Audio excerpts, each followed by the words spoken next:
Podcasting from Singapore and broadcasting all around the world. You're listening to the Ignite EdTech Podcast with Craig Kemp, created by an educator for educators and streaming to the world. Now, over to your host, Craig Kemp. Hello and welcome to episode 85 of the Ignite EdTech Podcast. I'm your host, Craig Kemp, and I'm honoured to have you join us. As most of you know, I continue to work with the incredibly talented Mark Quinn to improve the final audio quality of this podcast. He has his own podcast production studio that provides editing and mastering services to content creators.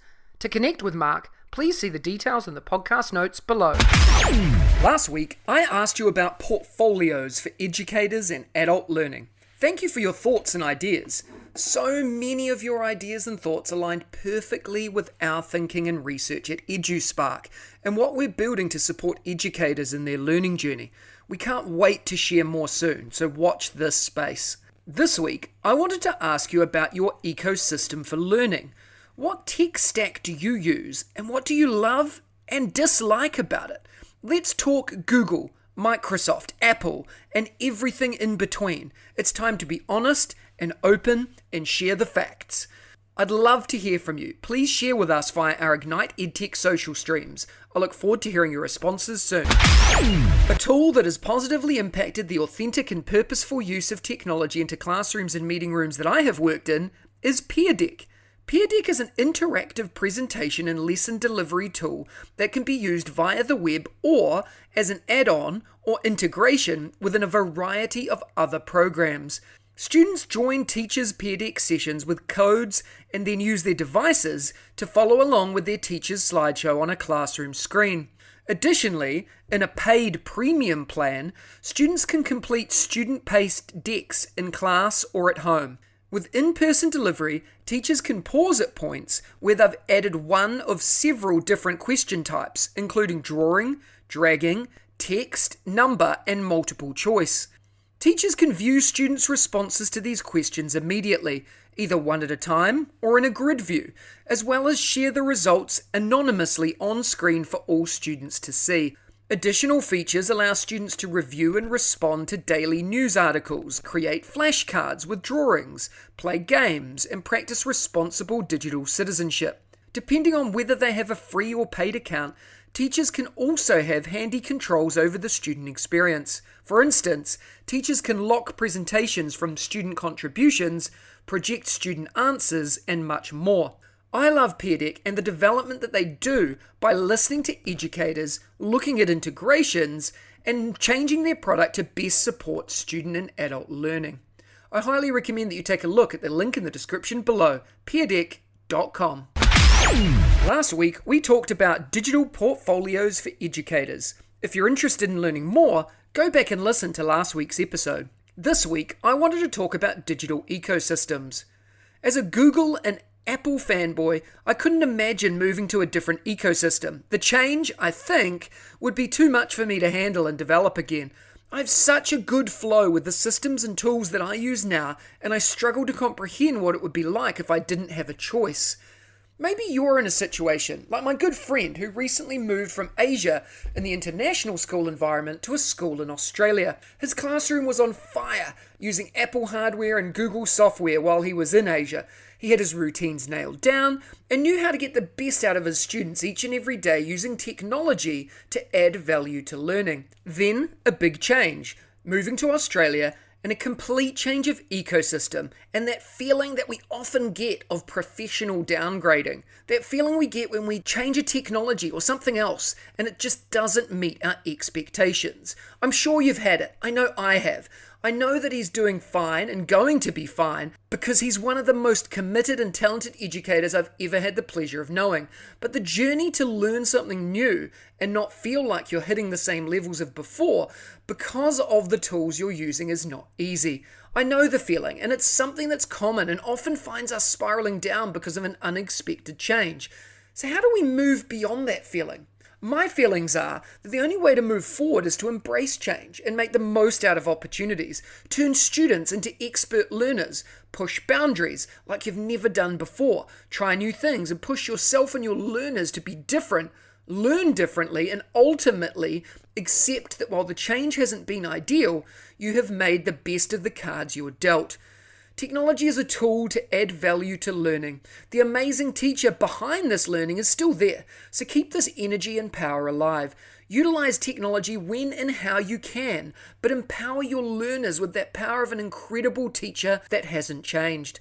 As we move through our teaching careers, don't let changes in technology get you down, frustrate you, or keep you from being at your best. Stick to your guns, do what you do best, and be the person that you've spent your career to be. I'd love to hear from you to learn more about the digital ecosystems that you use for learning and some of the changes that you've gone through. Please reach out with your ideas and thoughts. Every week, I bring you a short interview with some of my edu heroes, an engaging learning experience with someone who makes a difference in education every day, with a particular focus or angle towards educational technology. This week, I had the pleasure of chatting with Richard Gerver. Let's have a listen to the chat. Today, I have the honor of speaking with Richard Gerver, who is a long-time connection of mine, an inspirational leadership expert from the UK. And yes, he's blue tick verified on Twitter. Richard's work is diverse and he's highly sought after, so even locking down a time to chat today is amazing. Author of the #1 bestsellers, Change and Simple Thinking, offers a groundbreaking look into how the world is dealing with the challenge of unleashing human potential and embracing and leading change in the most uncertain of times. A former globally renowned and life-changing school principal has taken innovation by storm. Over the last 2 decades, he's transitioned his global reputation for leadership and education and is now regarded as one of the most original and authentic thinkers around human leadership and organizational transformation in the world. He's been named UK Business Speaker of the Year 3 times, and it's an honor to chat to him today. Richard, it's a pleasure to have you on the show. Are you ready to talk about education and technology integration? Oh, I absolutely am, Craig. A, thank you so much for having me on, and B, thank you so much for reading the introduction that my mother emailed you. That's really kind. Absolutely. I'm super excited about this. Let's go.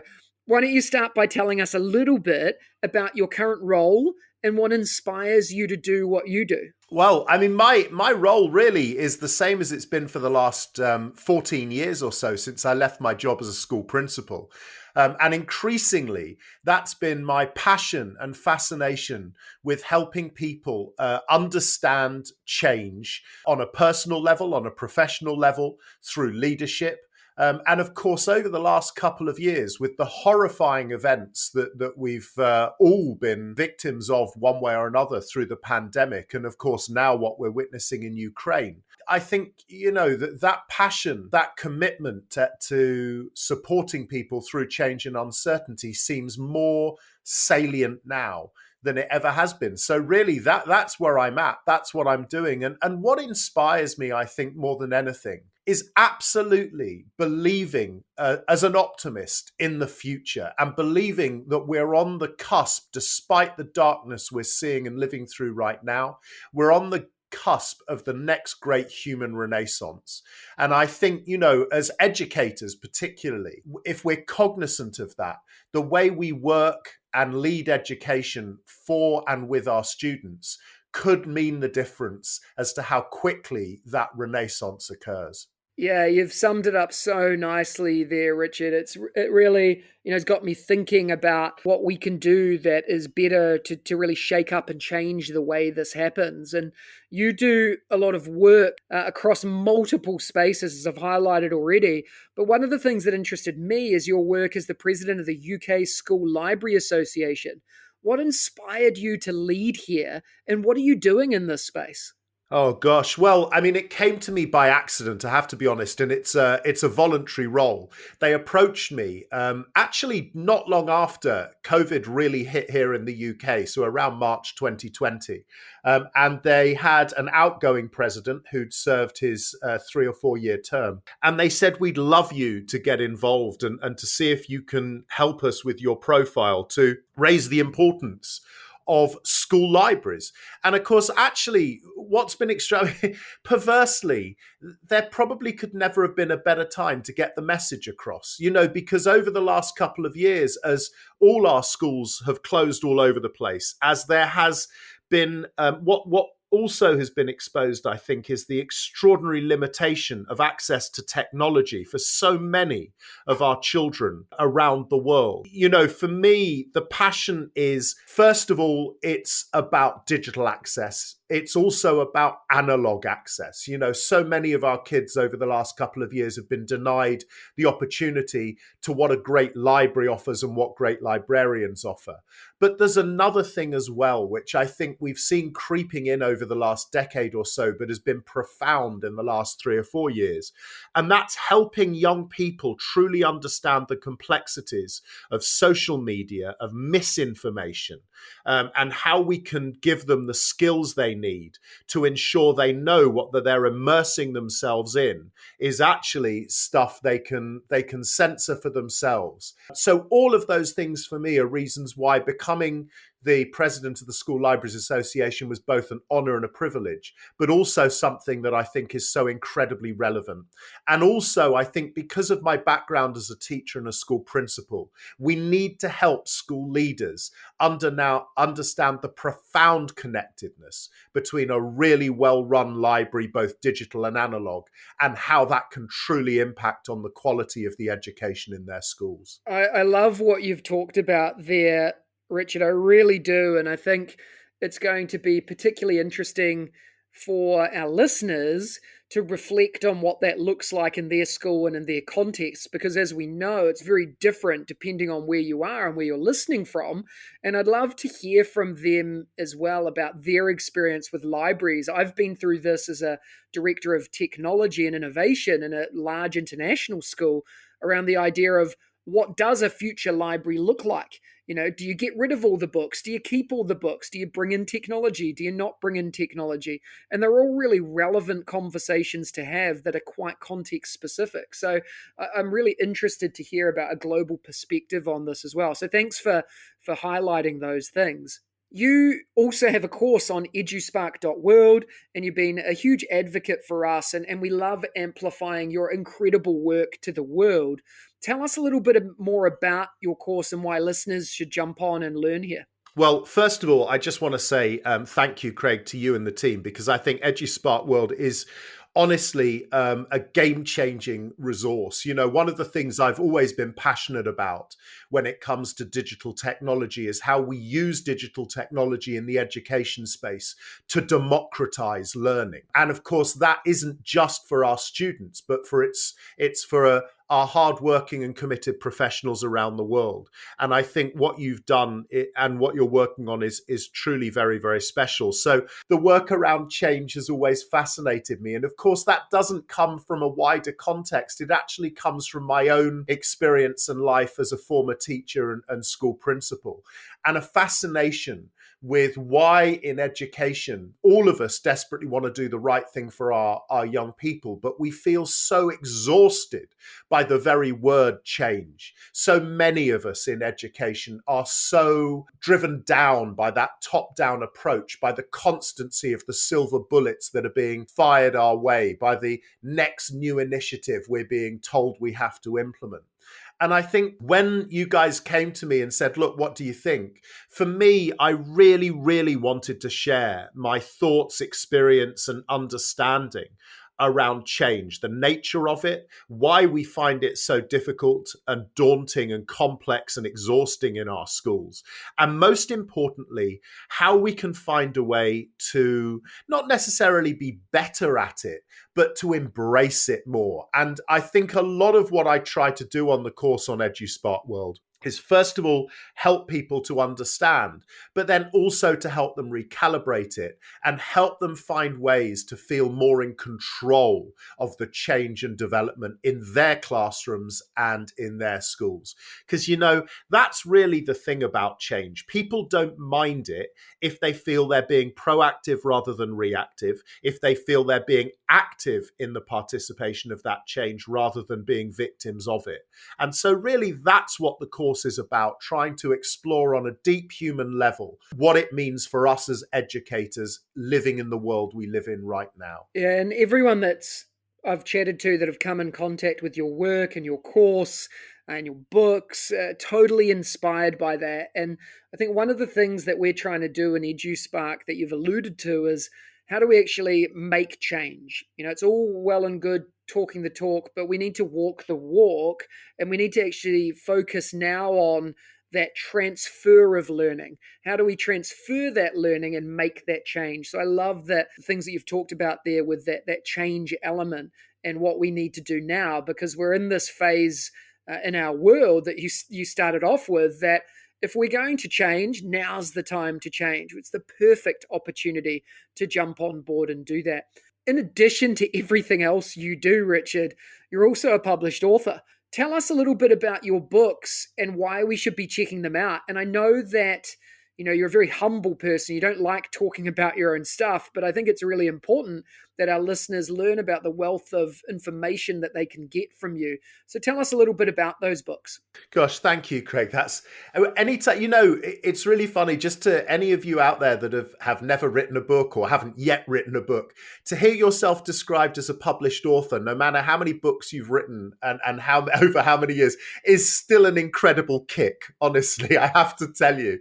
And I would describe myself to an extent as an accidental author. Like so many people in so many walks of life, I was a committed, passionate educator, loved my job, and we haven't got time to go into now why I decided to move into the world I now inhabit, but none of it was for bad reasons. But actually, my first book was published in 2010, I think. And it wasn't originally supposed to be a book. I had a mentor, the person who actually got me into what I do now, and also actually who mentored me through some of the most dynamic moments I had as a school leader, my community transformed a school. And that mentor may well be known to some of your audience, the wonderful Sir Ken Robinson, who sadly left us, just over a year ago now. He said to me, because he was convincing me that I should leave my job in school and go out into this big world and share my thoughts and stories and what have you. And he convinced me to write my first book. Although at the time he said, just get down your experiences on paper. And in particular, he was talking about my work as the school principal at Grange Primary School, which is where I guess I made my name. And he said, just get it down on paper because the memories will fade and you need to capture it. Anyway, I'm glad I did. And with his help, it became a book. And that was my first book, which was Creating Tomorrow's Schools Today, which was split into two halves. The first half was my own passion and belief around what the future of education should be. And then the second half of the book, which I think makes it quite unique, was actually the story of Grange and how we applied that thinking to a real school transformation. Anyway, that book was, in my mind, when it was finally published, was to be my only book. I didn't know I had anything else to say. And it's really important to me that I don't just churn out books because I want to have books on a shelf, but actually things have to really capture me enough to feel I've got something I want to share with people. Anyway, a couple of years later, and we'd been living through the global economic crisis and the ramifications of that, I'd also started to work outside of education, talking to organizations and groups around the world around human leadership and change, really based on my own experiences. And I was approached by publishers and they said, look, have you got something around that? And that's where my second book came from, which was called Change, Learn to Love It, Learn to Lead It, which is a more generic exploration, really akin to some of the issues I talk about on the EduSpark course, to the things I've talked about around change. And I was incredibly lucky. Right place, right time. That book went to number one in the business book charts in various countries around the world. So this former elementary school teacher suddenly had a number one best-selling business book. Who knew? Certainly not my economics teacher when I was a child. Anyway, that changed my life for all kinds of reasons. And a third book came along not long after, which in a way was a sequel, which was called Simple Thinking, which was really an extension of the work I'd started with change, but really exploring the whole essence of why is it we overcomplicate things? What can we do to simplify it? And also at the same time, what became really clear as I researched and worked on the book was the idea of what is the idea of success? What does it mean? And again, do we overcomplicate our view of what success means, what it takes to be successful? And again, that sold incredibly well, and I was very proud. And again, I thought, that's it. That's the last one. That's the end of the trilogy, which I thought was neat. And then a couple of years ago, for a long time, I suppose, over a decade between leaving my job on frontline education and exploring this bigger, vaster, more complex world, the number of times I would be in experiences and doing things and think, gosh, I wish I'd known that when I was a teacher or a school principal. And eventually I thought, you know what, I'm going to write that down, all of it. And that's where my last book came from, which is called Education: A Manifesto for Change, which is really all those things that I wished I'd known when I was on the front line, that I've had the privilege to experience since and thought might be interesting and stimulating for my fellow educators and school leaders in terms of helping them truly crystallize the narrative of what needs to happen in education in a constructive and positive way, in a big thinking way. So much of what's happening in education debate and discussion at the moment, I think, is essential, but is actually about the minutiae of what happens inside a classroom.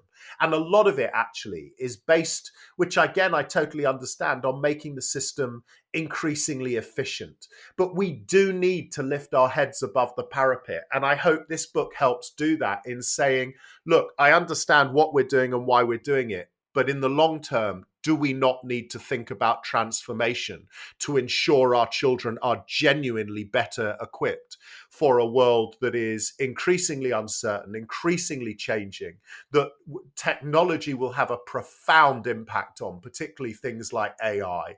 We're seeing so much of that friction as we record this at the moment with the horrific events in Ukraine. And the fact that, the world is going to continue to be this uncertain place because of environment, economy, socio issues, all of these things. And how do we prepare our children better for that kind of long-term uncertainty and change? Yeah, I'm sitting here, Richard, thinking, wow, I really am. It's really inspirational to think about the work that you've done and the work that you're doing and the true change. You're not just writing about change and talking about your experience of change. You're helping people create change. And I think that's a really important part of how we help people transfer learning into their classroom, into their buildings, into their business, whatever it is, and really try and affect change. So thanks for sharing that. Let's jump into some quick fire questions. The first thing that comes to your head, and a really brief why. What's your favorite EdTech book or resource? It's quite old school. It was actually published in 2017 by Anna Homayun, and it's called Social Media Wellness. Although it's 5 years old now, I think it's a really potent reminder to us about the impact of social media on us and our children. And it's a really helpful guide onto how we can help young people navigate that complexity. And by the way, all of the things you've talked about, we've got links to that in the podcast notes below as well, so you can click through and see those. What is your go-to EdTech tool that the listeners need to try, Richard? Gosh, this is a really tough one for me because, of course, I'm no longer a frontline practitioner. I'm going to refer back to what I said to you earlier about EduSpark, and obviously I'm going to big it up. But what I would say to people is go to tools which help you democratize learning. Go to tools which don't necessarily just give you an A to B to C guide, but help support you in your professional understanding, skill, and ability as an educator. So EduSpark is an incredible one. And also look for interactivity, because I think that building those places, that technology where we can build collaboration right now has never been more important. Yeah, fantastic shout out. I appreciate that too. Thank you, Richard. You've given us so much information here, so much amazing learning. I know that the listeners are going to want to follow up and connect with you. What's the best way for them to do that? Well, first of all, a guarantee, Craig. Anyone that takes the time to connect with me or communicate with me, I promise I will interact and get back to them. The two best ways, I think, are my Twitter account, which is at Richard Gerver, and my website, which is richardgerver.com. Either way, as I say, I promise if you interact with me, I will communicate back. Richard, thank you so much for your time today. Inspirational as always. Thank you so much for having me on, Craig, and good luck to all of you out there as you continue to find your way through the complex times we're living in for our children. Next week, join me for episode 86 of the Ignite EdTech Podcast, when I'm joined by Jennifer Chang Wathel. Want to win a prize? Enter now at bit.ly/edtechwin, and we'll regularly announce winners of incredible prizes. If you enjoyed today's episode, please follow us and share the podcast with your PLN and colleagues. Please remember to spend a few minutes to rate this podcast too on your podcast channel of choice, so we can reach even more educators and EdTech enthusiasts globally. Remember, you have the chance to win as well. Check out the links in the description for more, and I'll see you again next week. If you liked today's episode, please don't forget to subscribe so you don't miss another episode. And be in the drawing to win prizes every week. If you know others that would enjoy the show, please hit that share button and brighten their day. Join us again next week for your weekly EdTech hit with @Mr. Kemp NZ. We'll see you again soon.